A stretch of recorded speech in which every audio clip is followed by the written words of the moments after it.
Yellowjackets wrapped up its second season on Paramount Plus this week. And if you haven't been watching, quick question. What are you doing with your life? Seriously, get on this, guys. The show follows the survivors of a high school girls football team who were involved in a plane crash in the 90s, stuck in the wilderness with no sign of rescue. In sight, they begin to commit unspeakable acts to survive, mainly involving cannibalism, if we're being honest. And we relived this traumatic period over two timelines, both in the stranded 90s phase and through the eyes of some choicely selected survivors in present day as their past comes back to haunt them. And if you're thinking that all just sounds like Lost, except it's a high school drama over two timelines, then yeah, you pretty much got it in one. Yeah, that's it. And you know what? It's deadly. In season 2, we see Shauna try and deal with her love affair gone awfully with her family. Ty's sleepwalking has devastating consequences for her family life. Natalie's kidnapping leads to a weird Stockholm syndrome situation developing. Misty befriending a like-minded partner in crime, and the return of two key characters from the past. Meanwhile, in the past, Jackie's death causes the group to go beyond the point of no return. Shauna's pregnancy comes to a climax. Winter conditions and lack of food cause some desperate times and desperate measures. Misty and Akila both make new friends. Javi goes missing, and Coach Ben starts to lose his grip on reality. Guys, Yellowjackets, cannot recommend it if you haven't seen it now. And I do, because I love this show. I wanted to talk about it. And it reminds me of one of my favorite shows of all time, Lost. And so when I think of that, I had to check in with someone that I always check in about Lost with, a fellow Lost obsessive who's joining me now to have a spoiler-filled discussion of Yellowjacks. You can hear him, if you haven't already, on the What's Wrong with You podcast, available now every week. It is the one, the only Luke Barry. You're very welcome to page 180. How are you? Thank you very much. Delighted to be on here. Gutted that it took this long, but I'm happy to talk about Yellowjackets, and more importantly, I'm happy to talk about Lost. Yes, let's do this. We've been trying to do this for a while. I remember we were workshopping the Lost podcast and stuff like that. We're like, it's time, man. It's time for it to come back. So the people want Lost content. We can backdoor it by talking about Yellowjackets, and then just wait for the demand. Just sit back and wait for the people to ask for it. So, guys, like I said, this is going to be a spoiler-filled discussion. So I recommend you watch Yellowjackets season 1, season 2, both on Paramount Plus. It's incredible. And then come back and listen to this in your own time. But if you want to skip ahead to Succession, just follow the times in the show notes, and you can go for that. But in the meantime, we are going to talk freely. So this is your warning. We're going to talk about it. Luke, I want to check in on Yellowjackets. Kind of, did you watch season 1? Or like for me, I'd never heard of this show somehow. And then it was in the buzz to this, pun not intended. I ended up kind of getting into it and getting recommended it. And I just caught up with it in a blitz. I caught up around 2 episodes into season 2, and I've been watching it weekly since and obsessed. Were you kind of in on it early, or kind of what's your origin story? I think I caught it just before the finale of season 1. And here's the issue with this. I never heard of the show. I was looking for Yellowstone. And I found Yellowjackets. I wasn't sure if it was it, and I clicked it on, and I went, "Oh, this is great! It's season 1 of Lost. This is what I want, basically." And I've been crying out for a show to make me feel like season 1 of Lost for years, and this did it.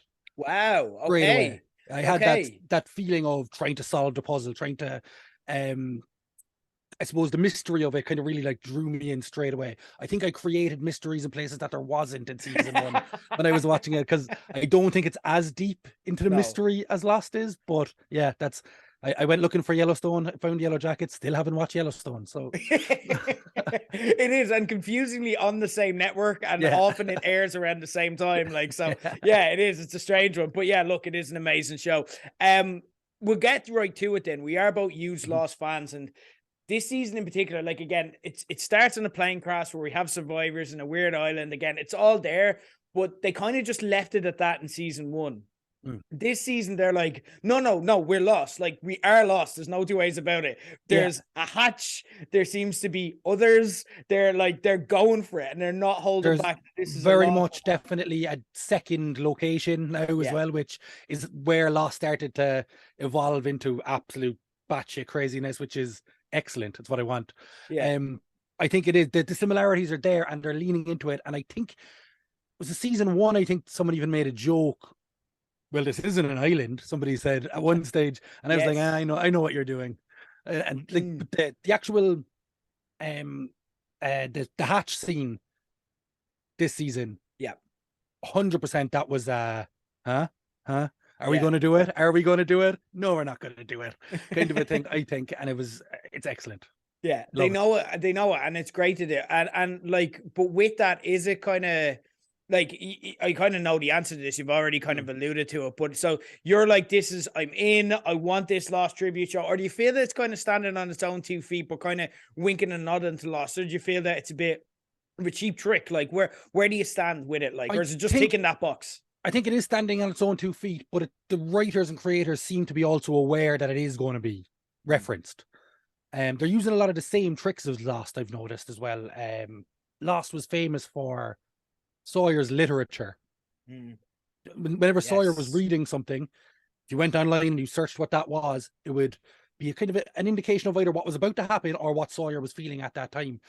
The coach was reading a book, I think episode 5 of this season, maybe, of season 2, and he was reading a book, and I searched the book up.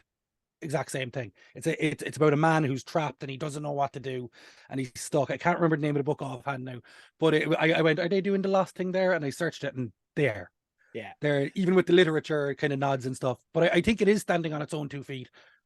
But I'd imagine the writers are huge Lost fans. Yeah, big time. And like as well, you can tell from the show they're big pop culture fans. Like they get it. You know what I mean? This is like Lost crossed with like just a pure high school drama. You know what I Yeah. mean? It may as well be in a high school, but it's they're stranded somewhere, whether it's an island or not, we don't know. But like they're stranded somewhere, and then again, they're just kind of acting as immature teens would in that scenario. Yeah. But like again, you have the soundtrack is absolutely iconic. They just go for it. Unbelievable. Like even in the most recent episode, started on Zombie by Cranberries. Yeah. And then in the middle of it, like towards the end, when you had obviously the big scene with Natalie, you had No Surprises by Radiohead. They're going for it with amazing level soundtracks. Yeah. They're investing those. So they're just culture fans as well. They kind of ticks those boxes. What are your thoughts kind of on season 2 in particular? Like obviously this is you caught it towards the end of season 1, so this is where you're watching it.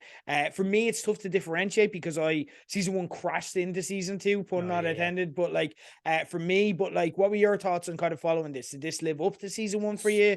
How did you feel about it? I think it didn't, but it couldn't. Because like I was saying about the mystery and stuff like that, I love that in a TV show. Season 1 asked questions, season 2 gave answers. Answers are never as interesting as questions in TV or in story in general. The chase of something and trying to figure out what it is always more going to draw you in than you get an answer. And it's the viewer's own fault because you have these ideas in your head anyway. And this show, I will give it its credit in that one, in that what it does really well is it sometimes gives you both. So if you have an idea in your head of where something's going, it sometimes will give you that and then pull it away from you and give you something else. And I think that's what was really good in season 2, but I don't feel the same excitement in season 2 as I did in season 1. That's not to say that I didn't like it. I still loved it, but I think season 1, like I was waking Kate up at nighttime, shaking her, being like, "You have to watch the show," and she won't. I'd be like, "Seriously, watch it," and she won't. But it's incredible. Season 2, I'm probably telling less people about it during season 2 than I was watching season 1. Yeah, I think that there's a novelty to it as well, that you're like, this show is insane. You know what I mean? Yeah. Remember the first time you watch Game of Thrones or something and you're like, this is like Lord of the Rings, but it's a zombie apocalypse at the same time. And you're like, what is this show? And then you kind of get used to it. And obviously that just happens with it. Like there's a lot of quality here, but again, in season 2, they do have to kind of send the characters away from each other and they have to go on their own individual arcs for you to get to know them. So there was a lot of stuff where it's definitely not boring and you got to kind of live in that character-led kind of space. But yeah, it doesn't have that immediacy of, oh shit, because I think season 1 was very much about they'd been living in their comfort zone. They got you like back in the present day, they gotten used to their kind of normal life.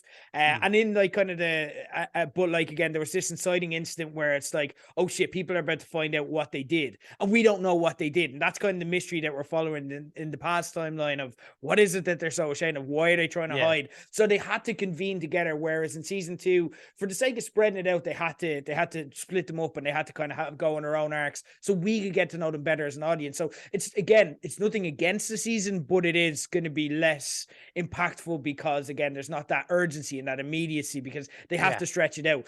I love how though this show is season by season, episode by episode, gaining acclaim. And I think in season 3, it's going to start becoming a big show. I think it's going to be something that everyone starts watching, like in Game of Thrones, where it was around season 3 that everyone kind of jumped on board. Like, and unlike, say, what you think of The Last of Us, which again, amazing show, but it has that stamp of it's the HBO Sunday night show. So that has that stamp. Oh, okay, amazing. Go do. So like, it's incredible. But like, it has that stamp of quality where we're like, this is going to be amazing just because we know the time slot and the channel that it's on. And it has that legacy. It's like the number 7 shirt at Man United. It has that legacy of this is going to be great, or at least it should be. Whereas I think Yellowjackets is getting big, but it's earning it because it's no right. Paramount Plus is not necessarily known for great A-list content. And this is probably the highlight. This is like The Boys is to Amazon Prime. This is like their show. But what I love as well is it could have gone full insanity. Like, it could have gone into it straight away. And in the first episode, we like, very similar to Game of Thrones, how we start off on the White Walkers, but then they kind of just move away and they give us a hint of where it ends up, but we're not even close to getting there yet. We're starting to only see the start of what that looks like. And instead, like Lost or Game of Thrones, they got into it character by character and they're just letting the story coast along, but it is getting insane. Like, and there is a lot of insanity in here. Like, but it is, I think what I was saying about season 2 and that it was answering questions, there's now more questions again. So I think season 3 will explode. Like, we still don't know an awful lot. Like, we know that Natalie obviously dies, but young Natalie is still alive. So we still have her whole story to build up through her. It's incredible to kill a character off and still have them there full time on the show. It's a different actress, I know, but to still have their entire backstory to go through is incredible, because where we left her in the wilderness, she seems in a very positive place. She seems to have accepted her new role almost emotionally, and like she seemed happy with it and comfortable with it. And she's not a character who seemed comfortable ever. For her to go from that to where we met her in season 1 is going to be an interesting journey, I think. From that finally finding comfort in this wilderness to not wanting to even talk about it at the start and not being anywhere near comfortable with this life that she's had. I think that's going to be an interesting journey now, because the suspense of does she die or not is now gone. It's all story, which sounds like a negative, but I don't think it is with this, because it's a show that still manages to create suspense, even with characters you know are still alive, which is very difficult. It's why with Lost, to jump into that, the flash forwards didn't always work in the later seasons of Lost, because you know they survived and you know they were safe. This show, I still wouldn't put it past this show to kill somebody in the past and have them be alive in the future. You know what I mean? And find some way of explaining it. Antlers or something, I don't know. Yeah, definitely. And I love what they're doing. Again, it's getting a lot of grief. And look, I hear people being upset with Natalie's death. Part of that is just, it's great having Juliette Lewis back. Like, oh my God, what an iconic actress in the 90s. So again, it's just amazing to have her, and she's doing so well with Natalie. But I am interested to see, because now they're giving us something that we never had really in TV before. At least I can't think of an example where, again, someone's story, we know the ending of it, but now we have to watch so much of it in the middle. Like, so we'll get to enjoy that. And like, it's again, Shakespearean. It's Romeo and Juliet. Romeo and Juliet, they come out and they tell you the ending of the play. These two people die. You know that that's where it's going to. And then the audience has a suspense, because you see every step along the way. The audience go, oh, is this what does it? Oh, is this where they go off the edge of it? Is it? And the audience can then, they know that it's coming, and that suspense makes it even worse. I think that's what they're going for here with this. I don't think they were going like, oh, let's be Shakespearean, but that's the same device, I suppose, that they're going for. Yeah. Incredible.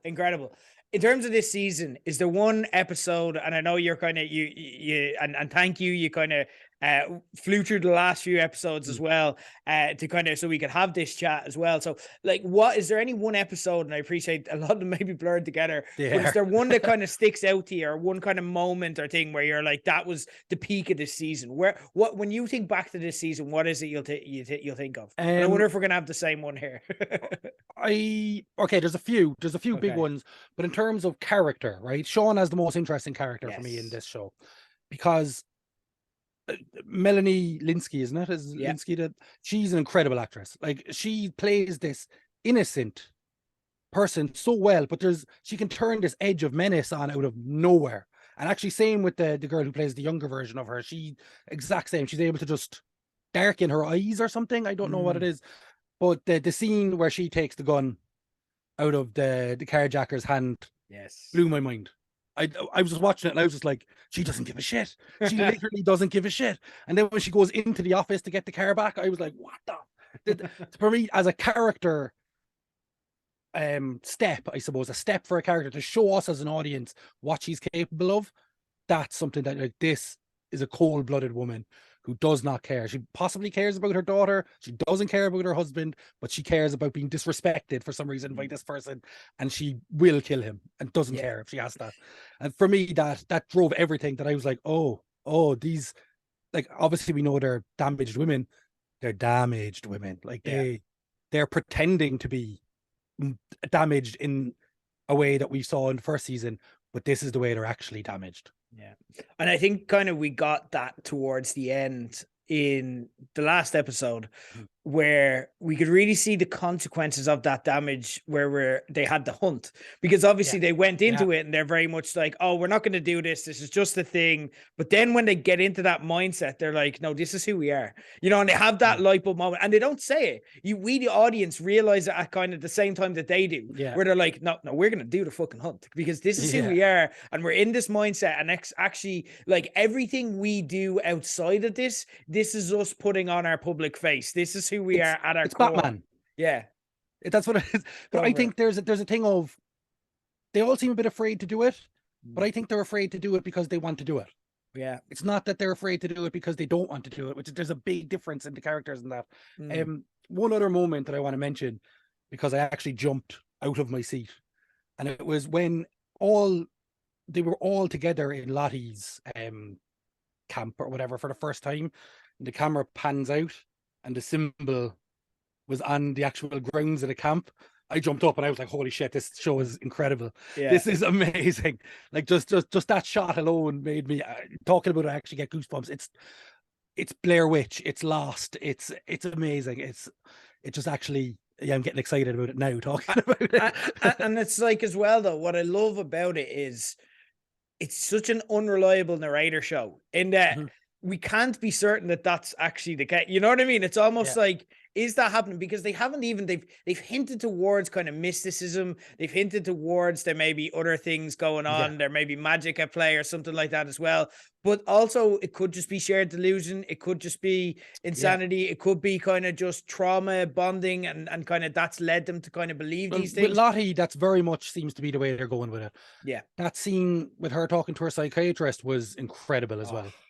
That, like, I suppose anyone who's listened to this at this point has seen it, so they know, like, that flash to it being the thing, I suppose, that they're calling the with the antlers, was amazing. It was one of those things, I saw it coming, and then I went, nah, they're not going to do that. And then they did it, and I was like, oh god. Sorry, I'm getting excited. No, you're good. Go for it. Baby. Yes, that was my favorite episode 6. That was mine as well, but I jumped into everything else there. No, go for it. Ran through my head. As a parent, the anxiety of watching that episode was something I've never felt, ever. Like, because obviously you have that whole fake out of that she has the baby. And when it wouldn't feed, and I was like, oh God, you have to get the baby to feed. And the crying of the baby was hitting me in a part of my brain that I don't think I felt in a TV show before. Jesus. And I actually couldn't sit still. I was like, what the? And I actually say that about the sound design of this show in general. Yeah. That if I was watching this in bed before going to sleep a few times, and whatever about the sound design while I'm going to sleep, I can still hear it or something. And I'm like, this show is so good. But that baby hit me. And I honestly, I was nervous. I was, oh God, to the point where I was like, they're not gonna eat the baby. Yeah. They're not going to eat the baby. And I was like, oh my God, they ate the baby. Then, oh my God, they didn't eat the baby. It was that. It was a roller coaster. It was crazy. But yeah, it was incredible. What do you think? Oh, like, you don't have a child, but I assume you know children. Yeah, I've heard of the concept. Like, I'm aware. You have to stay 500 meters away from them, but you know that. Allegedly. But yeah, no, I adored this, and what I loved about it was I watched this. So again, this is the one where I'm watching it in real time, week after week, and the creators since the start, since it had been revealed that Shauna was pregnant, they're like, they're not going to eat the baby, they're not going to eat the baby, they're not going to eat the, and then they had the moment where it's like, they eat the baby, they fucking lied to us, and then to fake us out again, and that's what this show does so well. Again, you're talking unreliable narrator, you're talking, is what we're seeing actually real? Is it happening? Is it shared delusion? What's going on? Another great example of this, though, is Aquila with the mouse and her pet. And the fake out of that was just total mindfuck again, where you just had Shauna be like, I think you need to look again. And it's just a skeleton. Again, this is borrowing from something else. This is Stephen King with Mr. Jingles in The Green Mile. And I thought that's what they were going for. And I was like, oh, that's nice. It's a nice little nut. And then when that happens, you're just like, oh shit, that's they give you something that's obvious, but you don't expect it. Does that make sense? Yeah. Because like what you're thinking is they're really good at subverting your expectations, because you're thinking, oh God, if they see that, they're going to eat the mouse. Like someone is just going to be like, that's supper. So that's what you're looking out for. And really you should be looking the other way, where it's like, no, these people they're not well. They're in a bad place. Like, we had a lot of different character arcs going on. Obviously the stuff going on we spoke about it there at the top. We spoke about the ones going on in the 90s, but then obviously the ones going on in present day. What were your favorite ones this season? And you can pick one of each. So one from the 90s and say one in present day. My favorite character arc in the 90s, I think, is probably the Shauna situation, because you're seeing her going from talking to Jackie, who's dead, to eating Jackie, to like feeling emotion towards cutting up a dead boy, basically, and but then seemingly bringing it in, serving it to everyone. There's such a Sweeney Todd kind of feel to her, literally coming in with that on a platter, bringing it in and serving it to the brother, who bites it and accepts it. And I think that's amazing. In the present day, it's hard to look past Misty, because Elijah Wood is there, and anything with Elijah Wood I'm happy with. But I think her story is like, she's crazy. Like, she's crazy in a completely different way. She was crazy before they landed in the wilderness, which is what's interesting about it. She's I think she's your John Locke. She's the one who thought everything was solved when she landed on the island and her life was going to be good from here on in, and realizes that it wasn't. But she then, back when they all arrived back together again in season 1, she thought, oh, my life is okay again. She refers to Natalie as her best friend and all that kind of stuff, which is heartbreaking, obviously. But all she wants is to be accepted by these women for who she is, which is why it's great to bring in Walter, Elijah Wood's character was called. Yes, Walter. They bring him in, who does accept her for exactly who she is. And that's what, so she gets this amazing happy ending with Walter at the exact same time as this really sad end with Natalie. I think that build from that is incredible. And Christina Ricci's an amazing actress as well. She's just so good. It's unbelievable. Misty is instantly one of the most iconic characters for me in television history. She's phenomenal. And like the fact that, you've got Christina Ricci who's now in it, but then you've got Samantha Hanratty who's now, like, both of them are so perfectly connected to this character in the same way. Like, they must, like, I don't know if they, like, because again, they're probably not taping together. They're probably not on set together ever, but they must spend so much time workshopping this, because they just have to watch tape of each other. Like, and also just discussing and so on, because just to get it so right and to be so in sync with this character, and for this character to be so consistent and iconic across both timelines is incredible. I love the relationship with Walter. I love the fact that Misty is now, she's killed 2 out of 2 of her best friends, and now Walter is like, I'll be your best friend. And it's like, dude, you're literally like, you're going to die. Why did you step into this role? But what did you think of the Kristen Crystal relationship? The Kristen Crystal relationship. It was Crystal, but her name was Kristen, wasn't it? Was that the? Oh yes, I loved it. That girl. Yeah, it was like, but again, it was just so sudden and so shocking that it happened. But I like this show's propensity to give me that, because again, you're looking at it as, oh, they're chilling on Misty a little bit. Is Misty actually, I know she's insane, but is she actually the hero of this thing? And then you're like, no, Misty's dangerous. At all times, remember, Who is the Misty's hero? fucking dangerous. Who is the hero in this? Oh, I don't know. Like, that's a very good question. Like, because They pitched Thaisa to be the hero for a while. no, Ty's not like, She's okay. This is a theory. go for it. Is whatever's in Thaisa versus whatever's in Lottie? Ooh. Is there a good force, bad force situation going on there? I know that's lost again. A kind of Jacob and yeah, Man in Black kind of thing. Yeah. But there's very clearly two entities at play there. Yeah. And I don't know where any of them connected to the man with no eyes and stuff like that. But there seems to be at the very least two entities at play. Are they enemies, friends working together? What's the if there is an it? Which I think there is. You're right. And again, look at this show. It's about duality. We're watching them in two different timelines. Exactly. We're watching them in two different people. Like I feel like it's more, I don't feel like there's good guys and bad guys. For a while I thought like all of them are the bad guys and then Coach Ben is the only good guy. To the point that I like Coach Ben. Okay, we'll part that because I do want to discuss. I've got a theory on him. But I think kind of what it is that them as who they are the protagonists, and the it that's inside all of them as a result of this crash, or maybe the crash is they were pulled towards the crash by the it. Who knows? That is what the antagonist is. So it is the evil and the duality that's within them that is the, you know what I mean? And again, maybe that's, but that is lost. That actually is. It is. It is. It's like, and that's even similarly to Natalie's climax on this season, ending up on the plane, and this is where you always were. I was like, don't do it. Good. Don't do Lost. People still don't understand that ending, which is why we wanted to do a podcast in the first place. To be like, it was good. There's a whole rant about that ending that I could do that I won't. Yeah, we will. We'll get to it. We'll find a way. For me, in terms of character arcs, again, I loved Walter and Misty. Absolutely adored it. But just to vary it up a bit, Shauna's family being so bad at crime, amazing. Loved it. So entertaining. But also in the past, in terms of like things that I love, it's crazy how I love Ty and Van's backstory. I love them in the past. I kind of hate Ty in the present, because Ty in the present, I'm like, get counseling. Like, seriously, your family here. What more needs to happen to your family for you to actually go, I might need therapy?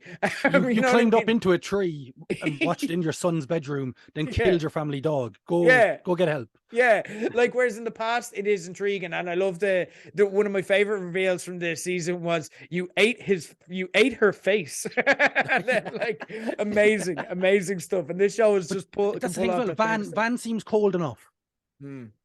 But she's probably the warmest of all of them. But her actions don't show that, I don't think, ever. I don't know, did something happen to her when she was attacked that time? Is there some, I don't know, not zombie, but is I think we're talking away into going, oh, they all have what Ty has. It's just Ty has red eyes. It's just Ty is a bit further along, maybe, I think.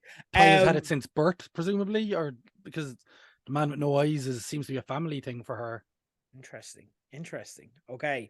I do want to talk about theories, but first off, before I wanted, the soundtrack is so key to this. Obviously, so 90s bangers, you know, people are around our age group are like, yeah, this is my jam. Look at this current music. It's so relevant. But what were your favorite needle drops to kind of stand out? Is there anything in particular? I love the actual theme song, by the way. Yes. There's something so off. It's off, it's wrong, it's incorrect, and that's perfect.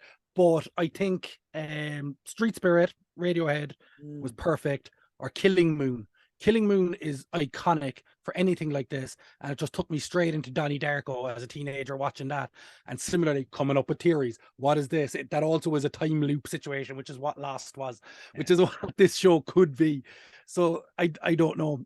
Killing Moon, because they played two different versions of it, which this show does quite well as well. They played an acoustic version of it for a more tender moment, and then at the end, when the place is on fire, bam, it plays in a loud and big and a proper version.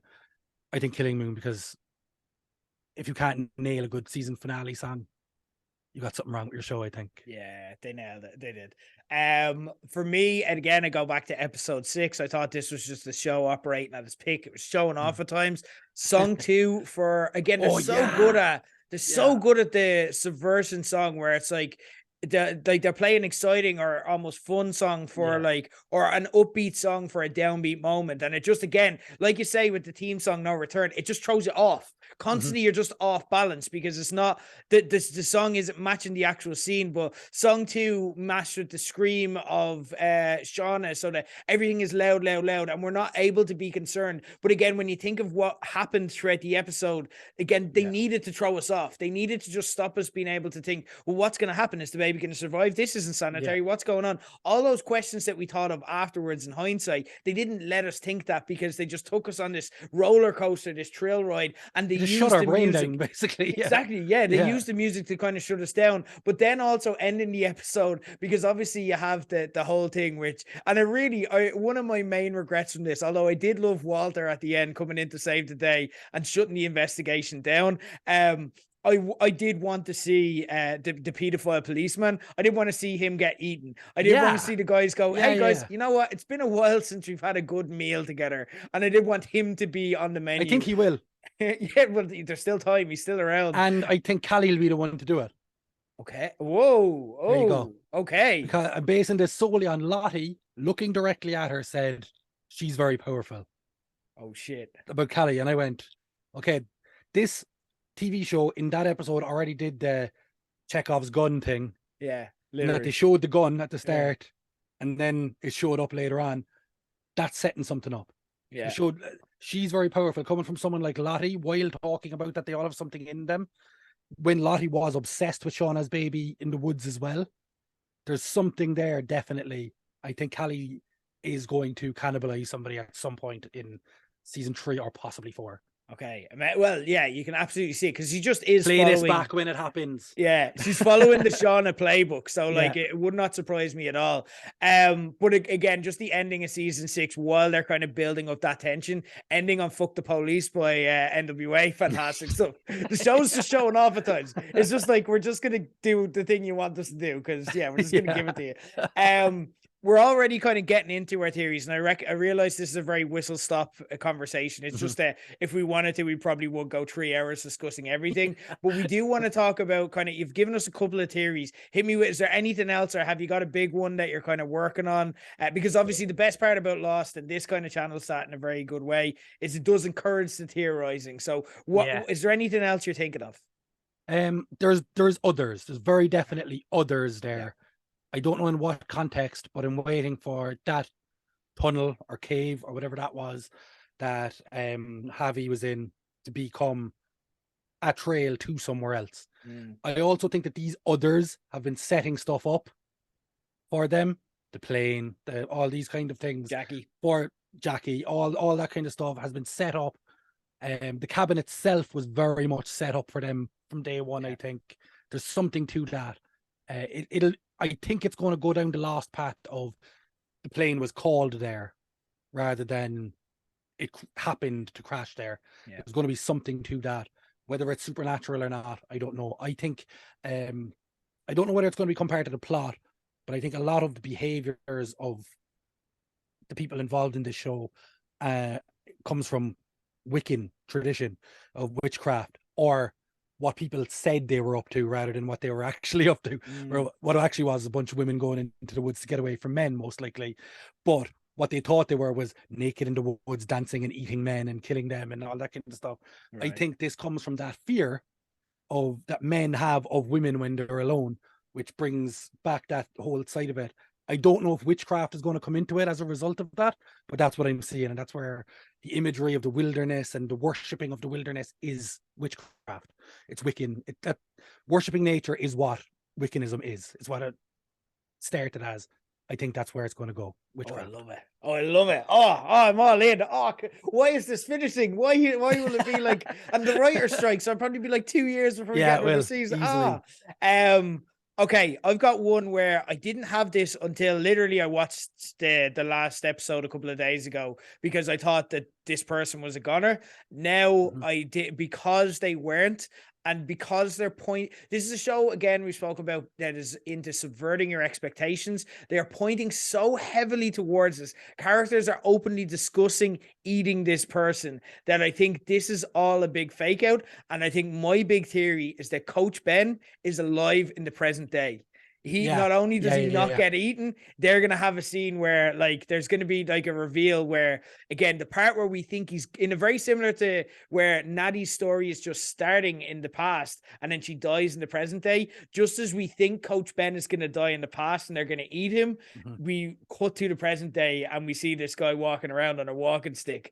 Here's why I agree with you on that. Where did the rumors come from that they ate people? Yeah. Somebody has to be talking about that in the present day. None of them who we know are alive would. Mm-hmm. We saw that even be tested for money, and none of them would. The rumors have to come from somewhere. It's not unbelievable that a plane crash would kill all these people and only have a few survivors in the wilderness. That people aren't going to go, you obviously ate them. That's not going to happen. There has to be a rumor coming from somewhere, and I think you're right. I think that's exactly where that rumor is coming from. Why do we only start these conversations now? I could, like, literally, and it's a shame because, you know what, it's that good of a show that I think it encourages and it thrives from week to week discussion. It's just a shame that it happened at the same time as Succession, and obviously that's a behemoth that obviously has the world's attention. But I do want to like pick Succession. Come at me, everyone. Oh shit! Well, you should get into if you're a Melanie Linsky fan and you want to get into it. There's your excuse to watch The Last of Us. She's in that as well, so Okay, enjoy. There you go. Well, Luke, like I said, this is just a whistle stop tour through Yellow Jackets. Let's see, we'll pick it up in like 7 years when it's season 3, depending on how long the writer strike lasts. But we will discuss this and we will discuss Lost a lot more. In the meantime, guys, if you want to follow Luke, if you're not already, on social media at the Big LB. You have to spell that out, but don't worry, you'll find it. I'll tag him in all our posts. It's phonetic. Listen to him on the What's Wrong With You podcast. I may be showing up on there in the very near future, and yes, I want it because I want to continue having these chats. We'll just talk about Lost for an hour. It's great. Yeah, exactly. Luke, thanks for joining us. Cheers, man. Nice one.